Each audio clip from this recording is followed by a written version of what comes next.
Liberate IT is an Oracle NetSuite solution provider that has been servicing Australian and New Zealand companies since 2011.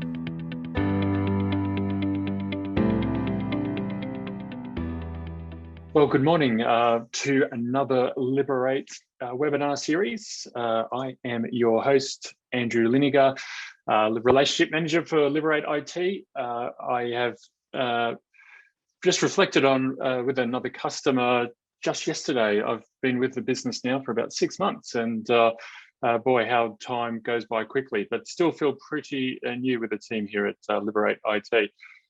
Today, we are joined by the team from Netstock, who are going to take us through their solution. Really pleased that got this opportunity to share with some trusted partners that we have of their solutions that integrate with NetSuite. Just some reflections before we kick off. This year marks 10 years for Liberate IT. We're really looking forward to having an in-person user event in the latter half of this year. Hopefully there's a travel bubble opening up between Australia and New Zealand, which means I'll be able to get over there. But in the meantime, you will see my face through these webinars. For the new release of NetSuite 21.1, the vast majority of our customers are now on that latest version. If that is you, that probably happened over the weekend. If you're in phase 3, which a handful of customers are, that will be coming very shortly. Like I mentioned, we did have an online user group meeting a fortnight ago. We covered off some of the areas of NetSuite. Yes, the new features, which I hope you're taking advantage of, but also, the supply allocation engine that Brett went through. We went through some saved searches, best practice, supply chain workbench, and some metrics and KPIs with the team. So if you missed that or you missed the email that we sent out afterwards, please let me know. There's a lot of information in there that you can avail yourself of, and would thoroughly recommend looking at those features presented by our consulting team. NetSuite were there as well. They were talking about the data center move. So that's happening through the course of this year. Looking forward to that. That is going to be based in the Sydney data center that Oracle have, but that will be much better for our region in New Zealand and Australia. InfoHub is coming out next week. That's our newsletter that we send out once a month. Really encourage you to look at the content in there and check that out, and try your best to avoid pressing the delete button as you're busy. Today, though, we are going to record, or we are recording today's session, and that will be posted on our YouTube channel in a few weeks' time if you need to revisit this. Also, we have a Q&A facility today. Would really encourage you, if you've got any question as Andy presents to you, put those in there. We'll hold those questions to the end, and I'll read those out to Andy and make sure that we get all those answered for you. There is a chat function available on this webinar. Would really encourage you to keep all those questions that you've got in the Q&A, just for my administration's sake. I really appreciate it. Before we move on, just a reminder, I do this every time, I know, but Brett Marquette is our dedicated optimization manager. Brett's got a lot of experience with both business strategy and NetSuite, and his role is really getting out there, seeing our customers, and working with them to make sure that you're getting the most out of NetSuite. So his job is to make sure that we visit everyone at least once a year, and we're working through that timeline right now. If you want to get above that list and on the priority list, then reach out to me and I can make sure that happens very shortly for you. Okay, so with no further ado, I'd just like to present Andy Hiscock to you. He is the CEO of Netstock, and I'm really looking forward to all things Netstock. So Andy, over to you. Thanks very much, Andrew. Let me just quickly share my screen. Right, so today we're going to be talking all things Netstock. Netstock is a add-on ISV product that integrates seamlessly with with NetSuite. Just a little bit about Netstock as a company. Our product is a pure cloud product. It'll run on any device, tablet, desktop, PC, even a smartphone, although we wouldn't recommend planning on a smartphone. Our licensing agreement is for unlimited users, so you don't pay per user, so that's always just something of interest. As a company, we're adding about 1.5 new customers or new logos a day around the world. We are in the US, the UK, Germany, South Africa, and Australia, and we've got about 1,700 plus ongoing paying customers at this point in time. We manage well over $12 billion United States dollars in inventory, and the team that we've put together that's developed the app and actually onboards it, we've got well over 400 plus man years of experience. It's probably a lot more than that by now, but I haven't updated the slide for a while. Now, just quickly to position Netstock, when people think of inventory optimization and inventory planning, they often bundle into that the physical management of the stock. Netstock has nothing to do with that. We're purely a planning tool. It'll help you determine the right stock in the right place at the right time. It'll generate forecasts for you, produce ideal recommended orders, and generate a host of dashboards and exception reports around the health of your inventory, where you have too much, too little, and so forth. There are 3 things that we would expect you would get if you implemented Netstock. The first thing is an improved fill rate. So you dial in the fill rate target that you'd like to achieve. Netstock will then ensure that every recommended replenishment order that is placed moves you towards those goals. The fill rate target will automatically drill down and compute the optimum level of stock per item per location, and it ensures then that every recommended order drives you to that optimum level. Obviously, if you go for a higher fill rate target, you'll get a higher optimum stock level. I'll explain the optimum when we get into the software demo. And then one of the things we always get feedback from our customers is they can't believe how much time they've saved in the replenishment process because of the one-touch ordering, the visual nature of the product, the intuitive look and feel of it, and the fact that it combines all the information into easy-to-see screens that give you the ability to make decisions very quickly. Now, if you think about why you hold inventory, if your vendors delivered on time and in full, and you could predict exactly what you were going to sell and when you're going to sell it, then managing inventory would be easy, because the stock would arrive at the warehouse or from the production line, and your customer would arrive at the same time, and out it would go out the door. The only thing really forcing you to hold any kind of inventory would be minimum order quantities, minimum production runs, and those kinds of things. But it will be pretty simple to manage your inventory. But in reality, of course, we know vendors deliver late and under-deliver. And a vendor can be one of 3 things: an external vendor, a production facility, or distribution center. And we know that there'll be occasions where we underestimate future demand. So Netstock measures this by item, by location automatically, and uses this to help us determine the optimum level of inventory for every item in every location. So we're holding the right stock to cover the risk in your business and protect your stock availability. If your vendors deliver very well and your forecasting is very good, I need a lot less inventory than if I have highly variable supply and have some items that are very difficult to forecast. How does it work? So like NetSuite, it's a pure cloud product. We have a pre-built API integration, which we load, and normally takes us a couple of hours to a day, depending on the complexity of the environment. And then the data is up and flowing to our servers in the cloud. You access it like you would NetSuite via a browser, any kind of browser, Chrome, Firefox, Safari, Internet Explorer, Edge, whatever you're comfortable with.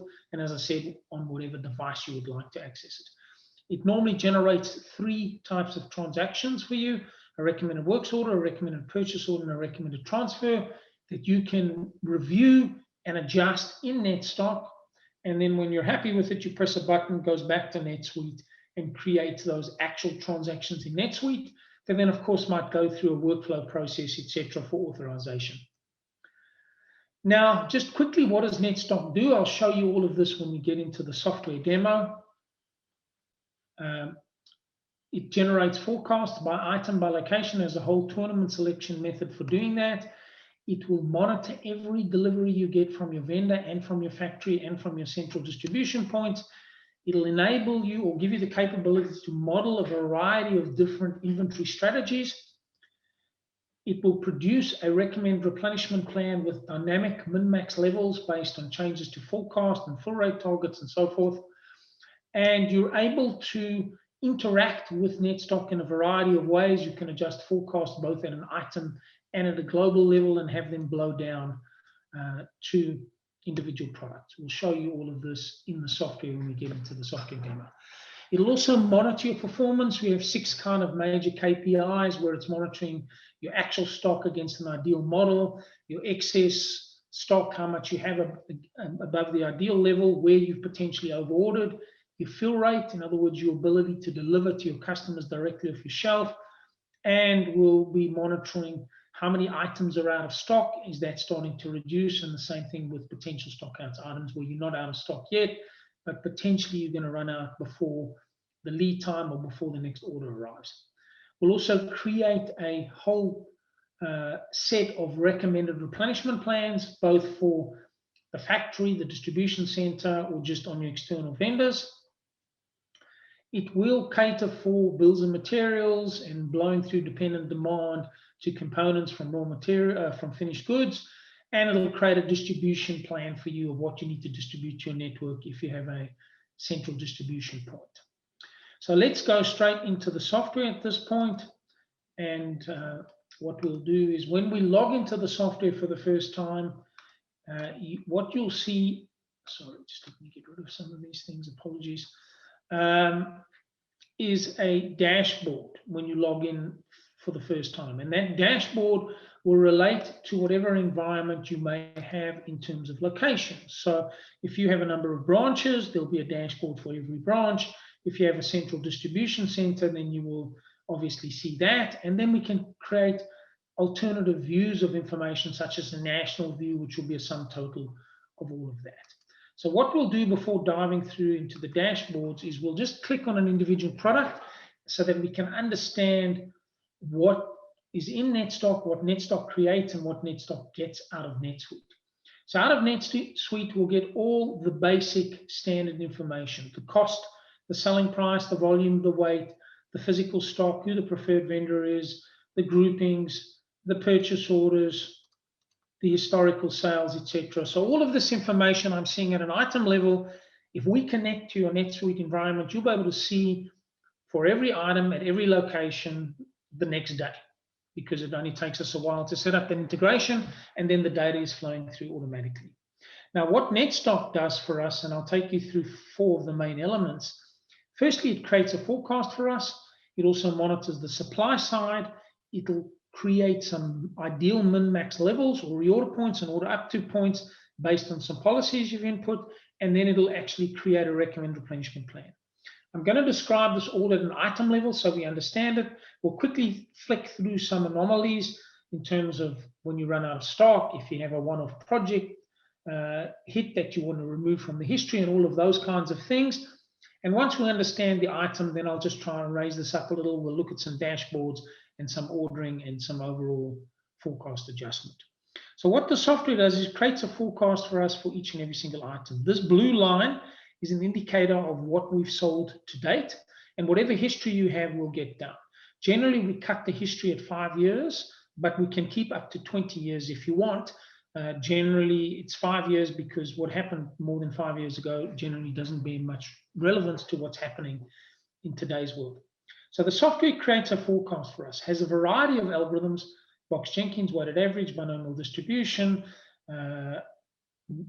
exponential smoothing, double exponential smoothing, and so forth. It will create that forecast by checking each item and seeing what algorithm best suits that item at this point in time. If I scroll up here, you can see what it's picked up for this item. It says no trend, but it's a seasonal forecast, so it's picked up the seasonal model to generate this forecast. So it takes the history, creates the forecast. On a daily basis, it'll track all our forecasts. So today is August. In this example, we've just used a very old data set for this demo. The 8th of August 2011. That's when the data was last refreshed. Obviously, if you were running live, it would say the 20, whatever today is, of course, the 24th of March 2021, and this heading would be March. When August is complete, September will roll into that period, and August will appear over there. So we're 8 days into August in this example, and if I hover here, I can see we have sold 29% of the current forecast, but we're 25% through August. So if we continue to sell at this rate, we're potentially going to oversell this product. Now, the software will track every single item by day and on a monthly basis, and highlight for us on our dashboards where we're selling more or less than we expected.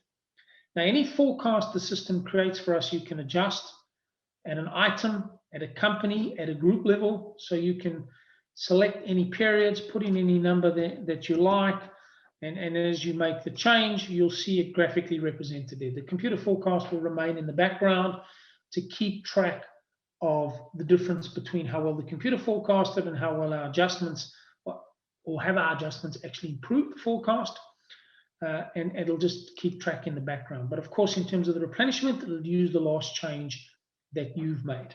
Now, if you like the computer profile and you want to make more macro changes, you can highlight whatever periods you like. You can drag the forecasts up or down.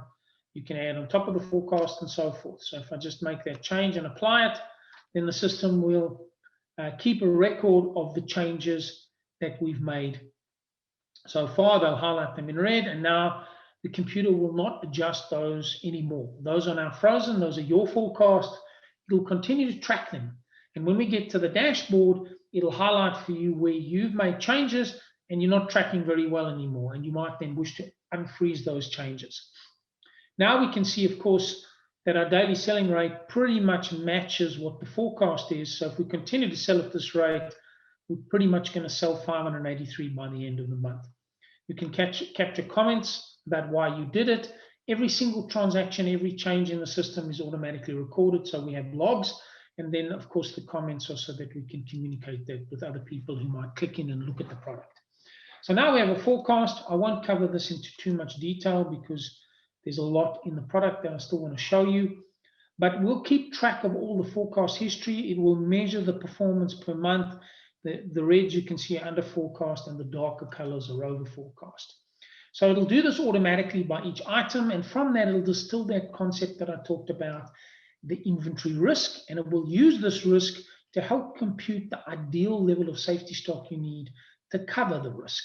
So this is the forecast element side, but it'll do the same thing on the supply side. So here we have a product that's coming to the ABC warehouse from the Consolidated Tire Company. We believe it takes 45 days. But of course, we have all your historical purchase orders, so we can actually analyze how reliable the supply is. And here we can see we have a number of late deliveries, some early, in fact, 17 late and 9 early, and we've even got a short supply. In the background, what's happening is it's measuring, or it's taking every single delivery we had. When did you order it? When did we receive it into stock? How long did it take? What did we order? What did we receive? It then distills from that the supply risk.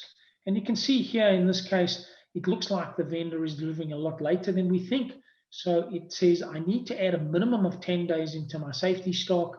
I still have some risk, which is now going to add some more, because even if I used a 55-day lead time, they delivered in 69 days and they short supplied and so forth. So it's taking cognizance of that all automatically. Doing the same thing with the forecast side, where in this case, it looks like we've been over forecasting a little and wants to shrink away some of the safety stock, because you would have inadvertently already built some of the safe stock into your forecast by over forecasting. We set target fill rates for all items. I'll show you how we set that at a global overall level very quickly. You can set it in a matter of minutes for all of your products across all of your warehouses or stores. And you can override down to individual item if you want. So based on that, it computes a safety stock for us of 21 days in this example. Just excuse me a second, sorry.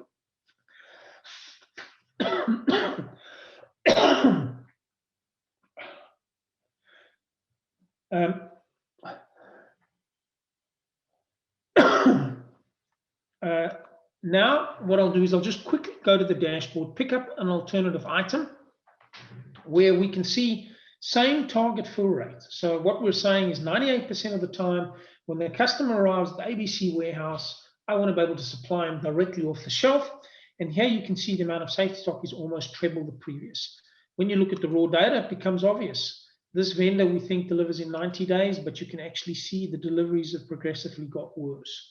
What about the forecasting bit? Well, from a forecasting perspective, you can see that we manually overrode some of those forecasts and we didn't do such a good job. We missed out quite badly, so we have a higher forecast risk. So this is one of the key elements of the product. It's determining the optimum level of stock that you need to hold to support the fill rate target based on the risk profile of the item. So the minute we get your data and we'll set some base starting policy for you, what will happen is the system will then work out the ideal levels that you need for each and every single product, and those will be dynamic based on the future forecast, the fill rate target changes, and the risk changes. So if you looked at this item, we have a lead time, we have a safety stock. Part of the policy, which I'll show you when we have a look at the policy setting in a moment, is how frequently are we replenishing this, and in this case we're ordering 30 days worth every 30 days. So now we have all the data necessary to do the replenishment on an item. If we just click down at this little projection, and again, this is just a screen inquiry, it's not an ordering report or anything like that, it's just something that you can click on and look at information. So what happens in the background? What the system does is it breaks the forecast into daily buckets. If I scroll through here, you can see the forecast increasing as I go into a season. Remember, today is the 8th of August. So I have my forecast all the way into the future. There you can see I'm peaking at about 28, 29 a day in September. And it also computes the ideal minimum maximum, which is dynamic because the forecast could have seasonality, product growth, product decline, and so forth.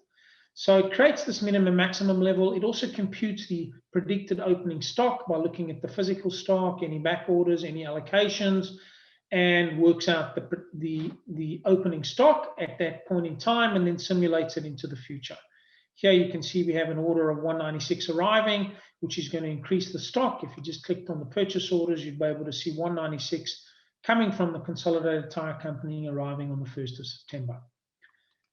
So it now simulates into the future what we should be ordering to keep this item in the ideal zone. The only thing else we need to be aware of is that we do have some constraints here in terms of a minimum order quantity and an order multiple when we place an order on this specific vendor.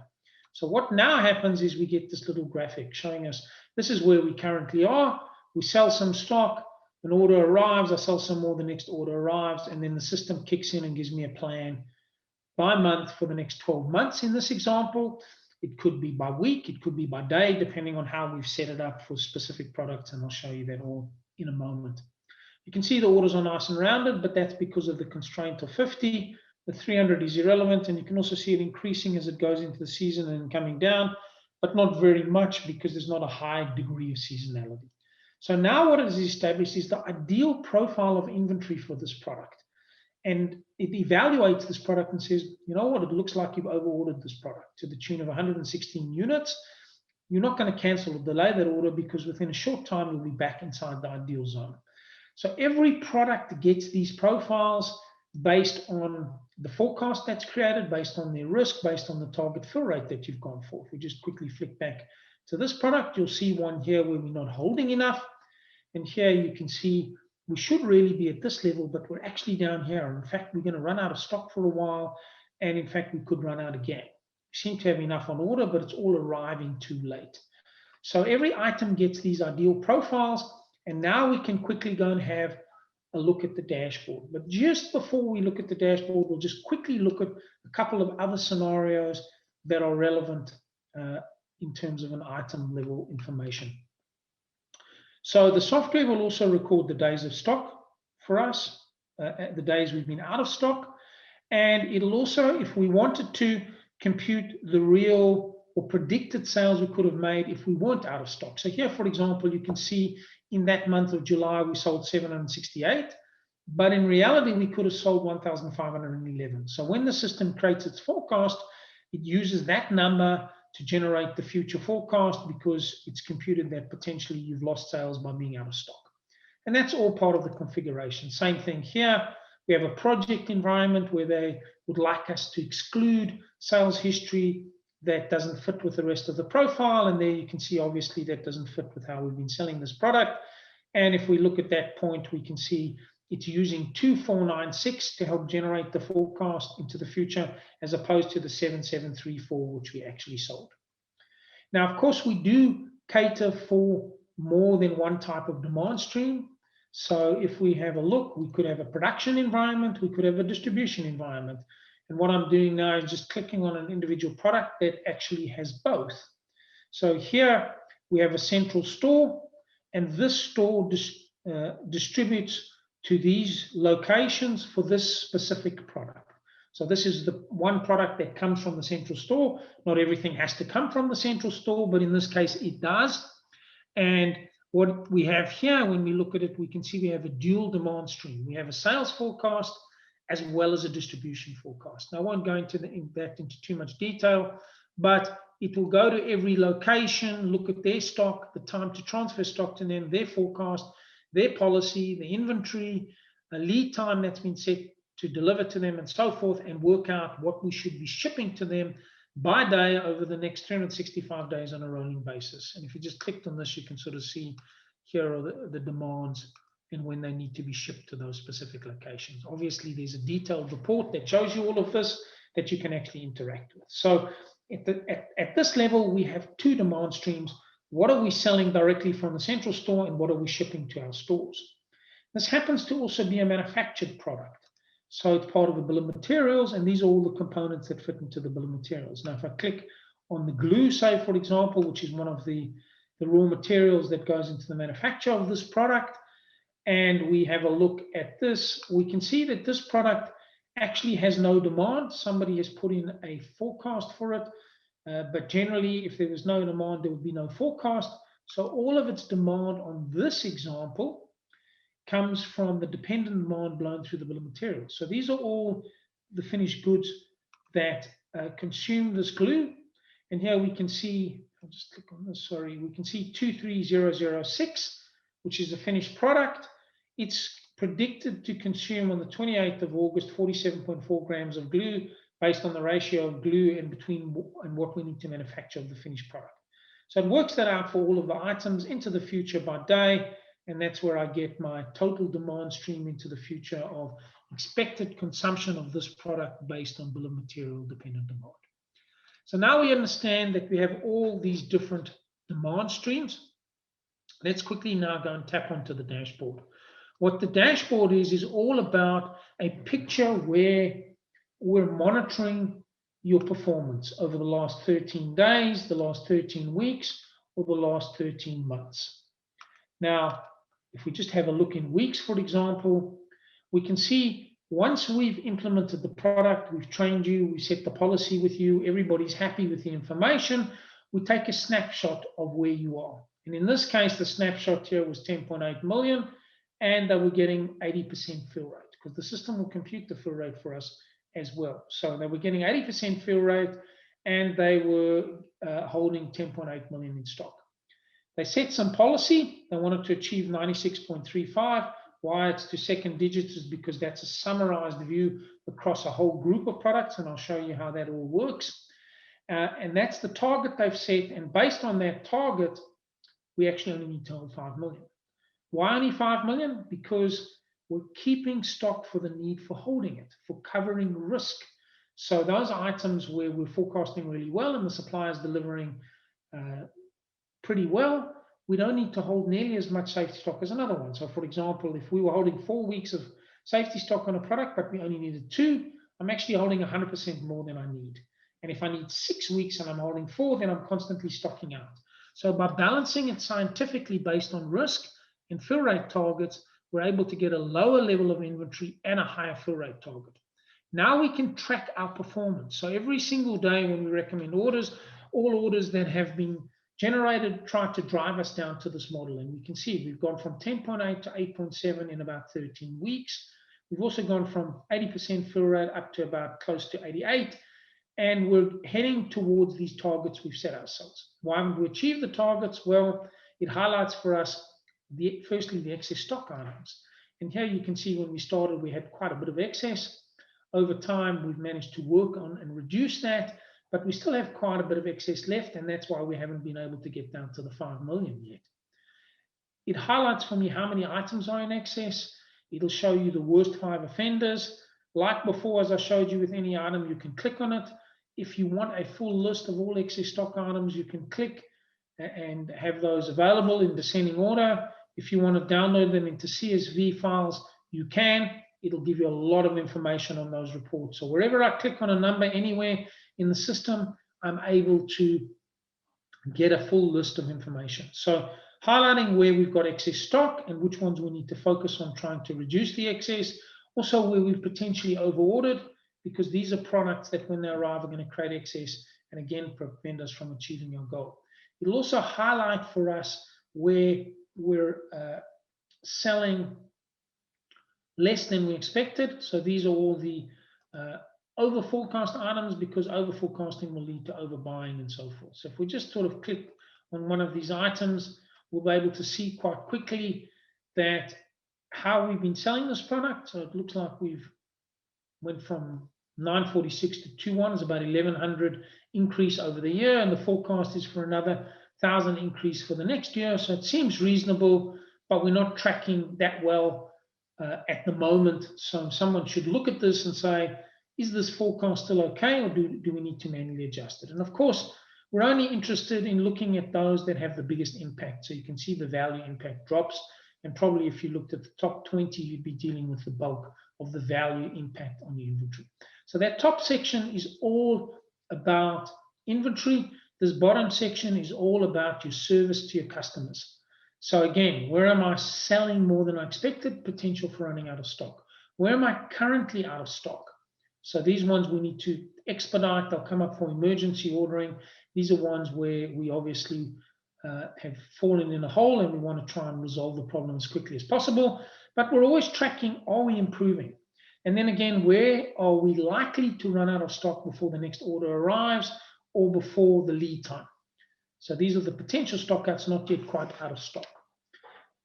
Now, the whole idea with the dashboards is, and of course there's a dashboard by location, nationally and so forth, is it's giving you a quick view of, are you improving? And clearly we are. Stock has come down, fill rate's going up, excess stock is coming down, stock counts are coming down, surplus orders are coming down, although we have a little of anomaly here. So that's worth looking into what went wrong here.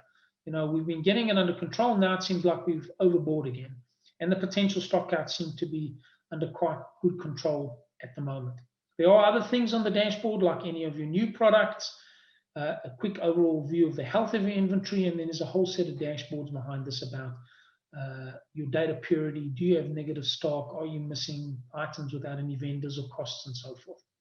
So that's the dashboard. Now let's quickly go and have a look at some policy. One of the first things that we try to do is try to understand how your products contribute to your business and how they turn. So we do a traditional type Pareto analysis in 2 dimensions. One is based on the value of the product, and the other is based on the velocity or movement. Now you have input to these. These will compute by item, by warehouse. So I could have something that's an A item in the central store and is a C item in a small subsidiary little store somewhere else. You can set these things to evaluate whether ABC based on historical sales or future forecast, weighted by any of these factors, cost price, selling price, or margin, and put some percentages in. So anything that's going to contribute 80% to your turnover would get an A ranking, and anything the next 16 a B, and the bottom 4% a C, and then the same thing with the velocity.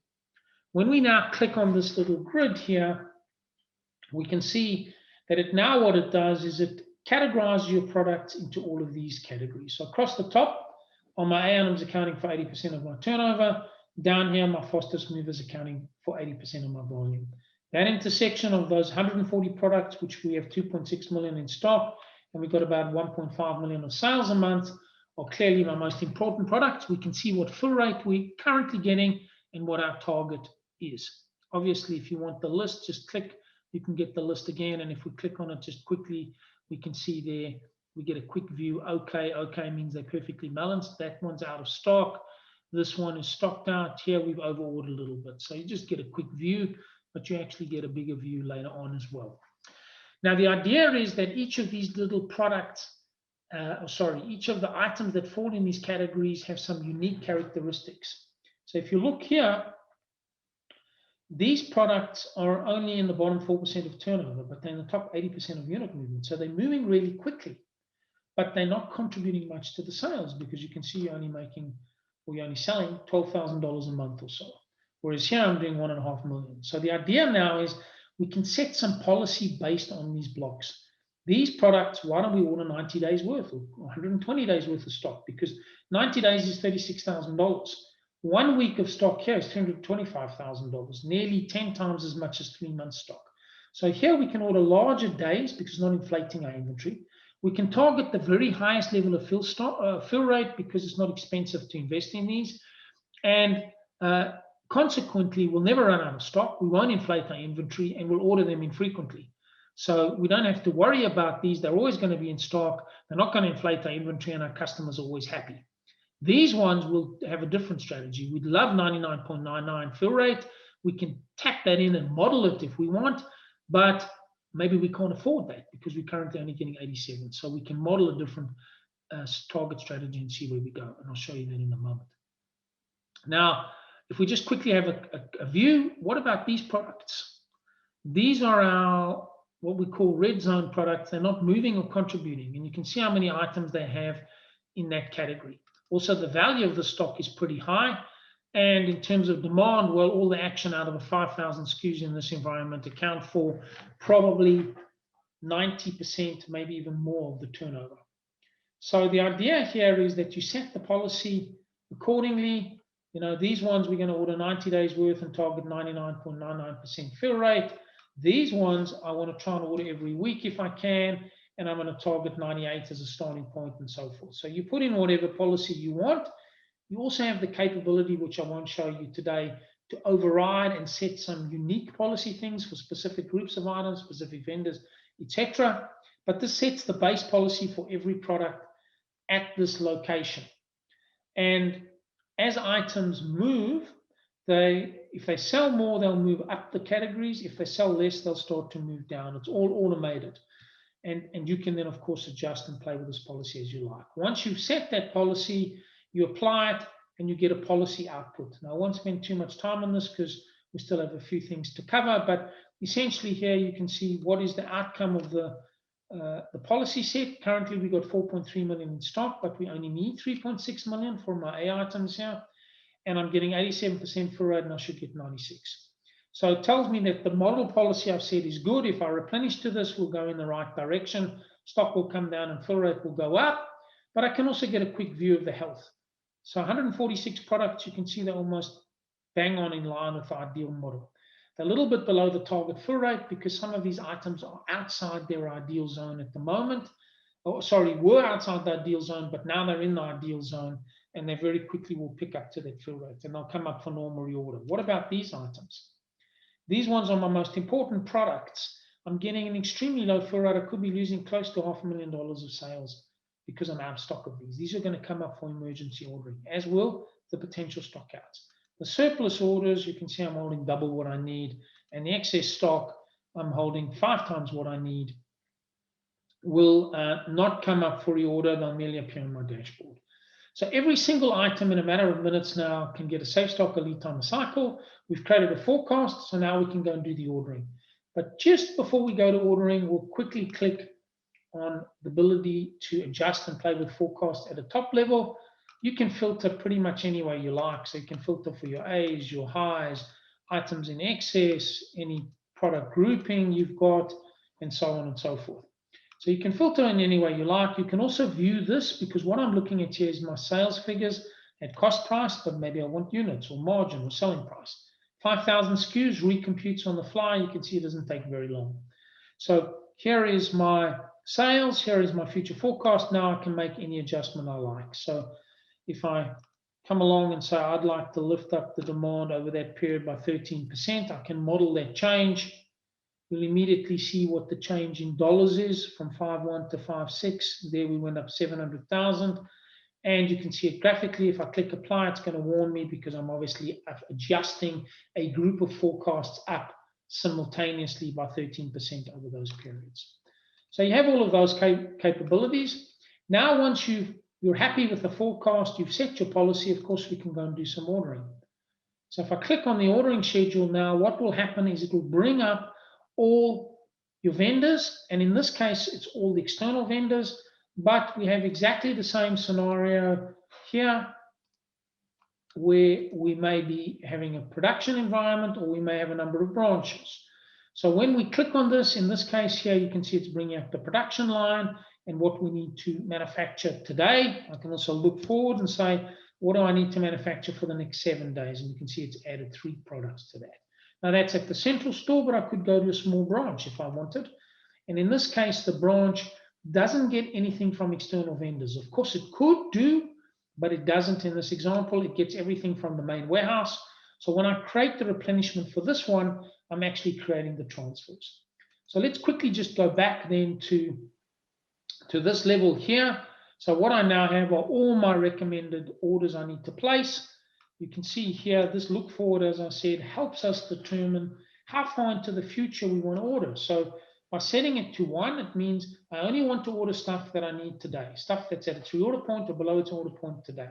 If you change this, maybe you've got Chinese New Year or you only order from this vendor once a month, then I want to order everything today for the next 30 days. And now you can see there are 21 products to order. There's the quantity, there's the value. If you've got volume and weight information in NetSuite, we can use that because we have a number of our customers that use this to optimize containers. We have a little optimized container piece inside the replenishment plan. So once you... Hey, Andy. Yes. It's Andrew here. G'day. We're about 20 to the hour. Okay. So I just wanted to give you a heads up. Yep. Couple more minutes. We'll end at 10:02. Is that okay? 10 minutes for questions? Absolutely. Okay, so we've got another 9 minutes. So when I click on create order, it will now bring up all the products you need to order. You can see it's an A medium. You can see it's currently out of stock. You can see the quantity that you should be ordering, the lead time, when it'll arrive into stock. If you want to see the sales figures, you can just hover over there. You can see what have I sold over the last year, 577. What am I forecasting for the next year? You can also see in June we were out. So you can always, of course, if you wanted to, just click on the item and look at the real detail. If you really want to, you can go and look at the little projection, see where it is. And if you want real detail, you can actually see that you're going to run out of stock on the 14th of August on that one. So you have it in front of you. You can change anything you like. So I can make that 0 or I can double it or whatever you want to put in there. And it'll then, that's not going to work. And it'll immediately show you the change that you've made. You've added 80 units and you've added another $6,300 into the order. Now, you basically step your way through this list. You can change anything you like. You can sort it any way you like. Sorry, that's moved to a different vendor. You can sort it. So I want to look at all my emergencies first. Well, you know what? I'm really short of cash. I want to look at the highest value order here. So you can see it's an A high. It's perfectly balanced, but we need to order so many going forward. If I click there, you can get a view into the future of what you need to order. So you can see that today it wants to order significantly more for the next 12 months because in this instance, I'm actually going to drop a little bit below the ideal level and it wants to boost it. I'm still okay. I'm not going to run out. I don't have a problem with this. It's perfectly balanced, but I need to order a little bit more just to get myself back into the ideal zone again. We might say, you know what, we are a bit short of cash. Let's just trim that back a little. And now we can see we've taken $16,000 out of the order.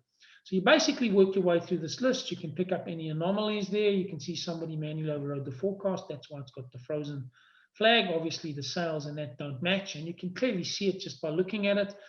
And you'd hope that someone put in a comment. And in this example, they did. So you basically work your way through this list. Make any changes that you would like.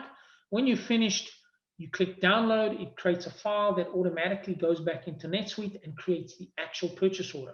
Of course, if I was doing production, it would create the recommended works order.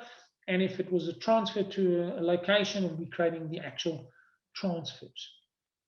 Now, You can also add to the order, so you can select from items that are below their maximum, or you can even solve a problem. So if you had the volume, for example, you can put the volume of a container in, click solve, it picks the next best items to fill your container. Or if you have a constraint in total cost for an order, you can put that in and click solve, and then it'll ensure that you're buying at least up to the minimum constraint from that vendor.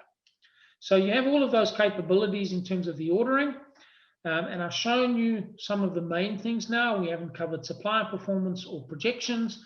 I think we'll have a brief peek into projections, and then we'll open the floor to some questions. So the whole idea about projections is really as follows. Once you've set your inventory policy, the model and the dashboard tell you how you're tracking against that. So if we just quickly click back, say on that previous dashboard, and I'll just quickly close some of these windows. I want to do that.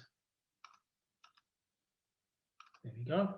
This is tracking our performance. How are we going against the model? And it's pretty graphical. We know we want everything going down, but we want fill rate going up. But what about the projection? So I'll show you two quick scenarios. What happens if we have a lot of excess, but we also have some gaps? Inventory may go up before it comes down. So have a look at this scenario.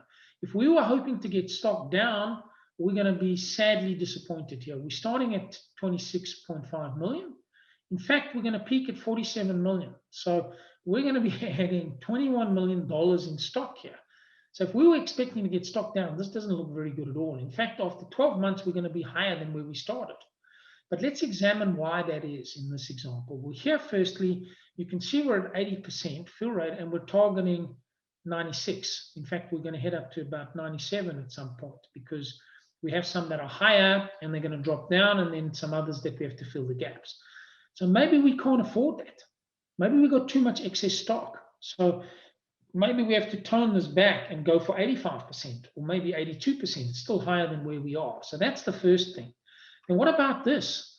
Looks like somebody got a hold of your forecasts and went nuts, okay? Because the forecasting is just going up and up and up every single month, and we're going from 4.8 million to 22.9 million a month. I would suggest, before I even touch the ordering, we have a word with the sales and marketing team and say, are we really going to do this? Because if we do, we're going to need to buy a lot more stock, which is obviously going to increase our inventory going forward. So in this example, this shows me a situation where I wouldn't be comfortable to implement this policy because I'm unhappy with the forecast, and maybe we're targeting too high a fill rate. Now you can drill through a little bit, and here we can see how much excess we've got. And this one's very illuminating because we can see our closing stock into the future by month, but look at the excess stock. It actually goes up by 12 million over the next 5 months. So what that means is we've got stuff on order we absolutely don't need. So if we could go and cancel some of those orders, then we'd be able to save $12 million straight off the bat. Okay, so the idea of this projection is once we've set policy, it gives us a nice view into the future of what's actually going to happen to our inventory. Now, I'm showing you at a summary level, but you can click and drill down to individual products by location and get an actual report for every single item, similar to this type of information I'm looking at here for the next 12 months by month into the future.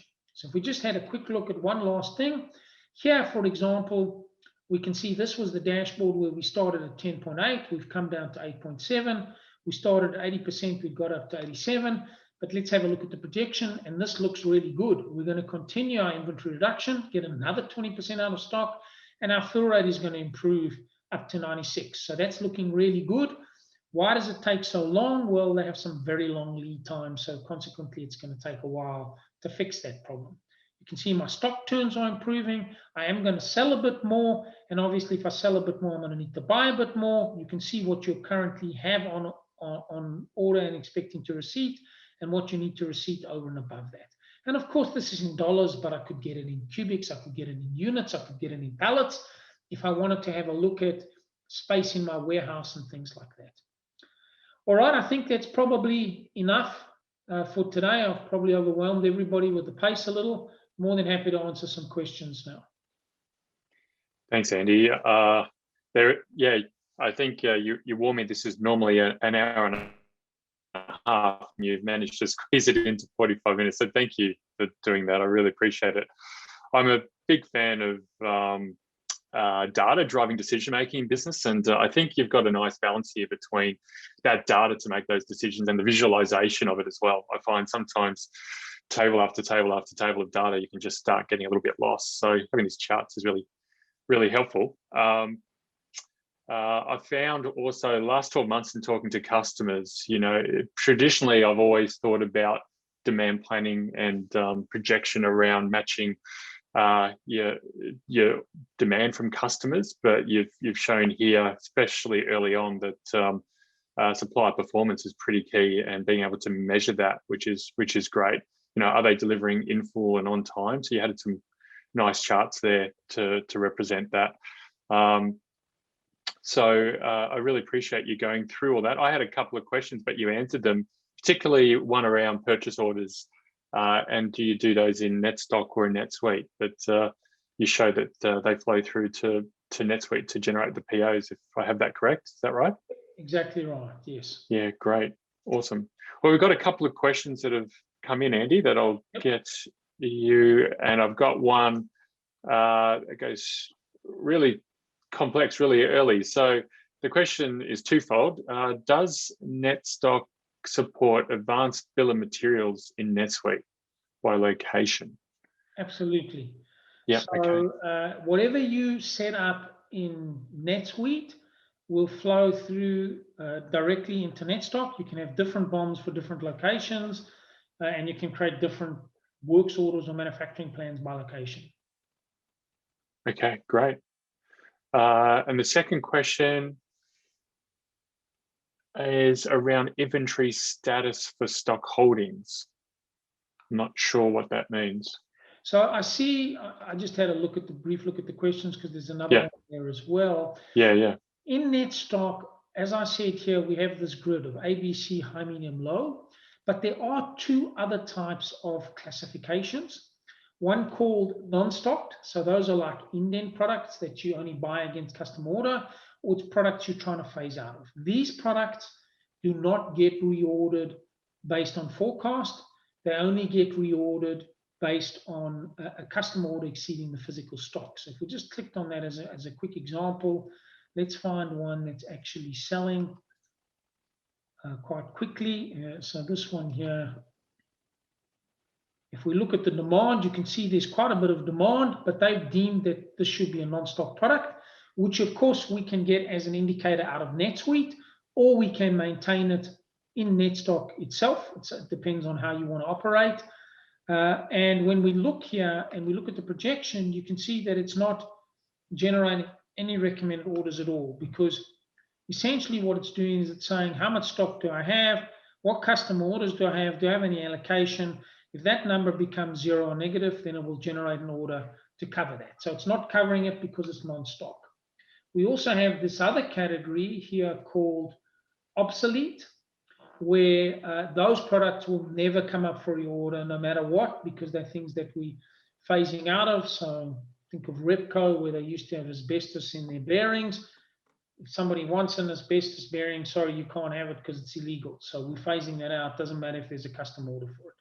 So those are the two other status categories. There's more, and I'm just sort of jumping ahead. This might not be the exact question that was answered, but against each and every item, we'll get whatever classifications you may have in NetSuite, and we can use those to filter information. So if I just click on the dashboard here, for example, get a full list and then click on the filter. So whatever type of groupings you may have, and those groupings, see their standard and kitting, and here we have some things which are insurance spares and standards and whatever groupings and classifications you have in NetSuite, they will appear here in NetStock, and you can filter by those groupings. You can set policy by those groupings. You can adjust forecast by those groupings, and so on and so forth. So hopefully I answered that question. Yeah, you did. Any others? Quarantine. Yes, there is a way to quarantine stock in NetSuite, but Lass has felt like you've answered that question. That's a very good question. Absolutely, we can support that. And one of the, we have quite a few customers in the food space, where they have expiry dates and things. And in a way, this almost comes into that as well. That's probably a little bit more advanced. But if you don't have a separate quarantine location, but you know the quantity of stock that you need to quarantine, we can actually get that down as a number. We can even display it here on the screen, so you'll be able to see quarantine stock X amount. And then what we would do is you still have your full stock, but we would up the allocated stock so that the available stock doesn't reflect the quarantine amount. So absolutely, we deal with quarantine amounts, and we also do deal with expiry dates and things on products where obviously you have shelf life issues for food goods and things. Great. And I think Dean's just asked that same question, if you can handle stock with a use by date. Absolutely. So we've got a number of customers in that space. Our data we get summarized at a top level, a stock level, but where we have customers that have expiry dates and they have multiple batches, we actually get a custom download, because we can actually get any data we want. So we create a little custom extract that gives us the batch information, when it's due to expire, and so forth. And then we sometimes even build some rules around that. So for example, they say, if this product is going to expire in 2 weeks, we'd like you then to put it aside as quarantine, because we're not actually able to issue it to Woolworths, because they require 3 weeks of expiry ahead of time. And then again, that'll reflect as the allocated stock. So we can, it's not dead standard stuff, but we do it for a number of our customers, and we can manipulate and play with data in NetStock pretty easily, because it's not the ERP, it's the planning tool. And obviously, it's much more difficult to mess with the absolute data or the real transaction data in an ERP. You don't want to do that, but in NetStock we can. Yeah, great. I've seen NetStock a few times now, and new to me is the container management piece that you touched on earlier. That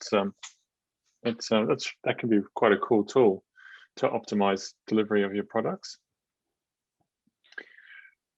All right. Yeah, you get mainly comments rather than questions from me, Andy. Sorry. Look, we'll wrap up now. No more questions have come through, so we might leave it there if that's okay. I've got a couple more slides. Maybe I just need to. Yeah, go for it. So just some of our customers. So there you can see some big names down to some small names. There. Here's an example of how we help this customer get 35% out of stock and improve the fill rate by 3 percentage points. And there was another one where they took 30% out and improved by 8 percentage points. And this guy said he couldn't believe how quickly we implemented. Now, also just quickly, so if there's any interest, okay, you can obviously visit our website, and we have a netstock.tv where we describe the product and all the aspects of it. We also have a number of blogs that you can follow, and they're all just free. You just go to our inventory mentor, and we have a number of pre-recorded videos that you can watch. So if there's any interest, we can provide a personalized online demo, tailored to your environment, and then we can obviously answer far more questions and engage in a business discussion. And then of course we have these free blogs and inventory crash courses. One last thing I just wanted to say, and hopefully we haven't run over time yet, is what we'll do as we've started to establish a really good relationship with Liberate. And so what we thought we'd do for this webinar, anyone who's attended the webinar, or actually anyone who's a customer of Liberate, if we get a sign up before the end of April, we'll give a 20% discount on the implementation fee. I'm done. Sorry, Andrew. Sorry. Oh, good, Andy. We're bang on time. So no, fantastic. Thank you. Look, I'll just wrap up now.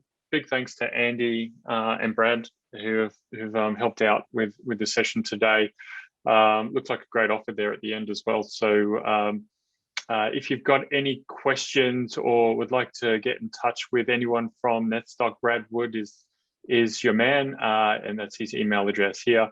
I've also got the NetStock web address here as well, but the TV one sounds really cool as well. So we have recorded today's session. We'll be posting that up on our YouTube page, so check that out in the next few weeks when we edit it and make it available there. As always, I'm always keen to get any training suggestions or third-party solutions that you've been working with that you'd like us to present to the rest of the customers. And yeah, like I touched on at the beginning of the event, really keen to see you all in the second half of the year. So that's it for now for the team at Liberate and Netstock. So thanks very much for joining, and take care and talk to you soon. Thanks very much for the opportunity, Andrew. Pleasure. We hope this video gave you the information you were after. If you have any further questions, get in touch with us using the links in the description. At Liberate IT, we can provide free consulting to understand your business system requirements, understand your company growth plans, and provide free NetSuite demonstrations. For more information, visit our website.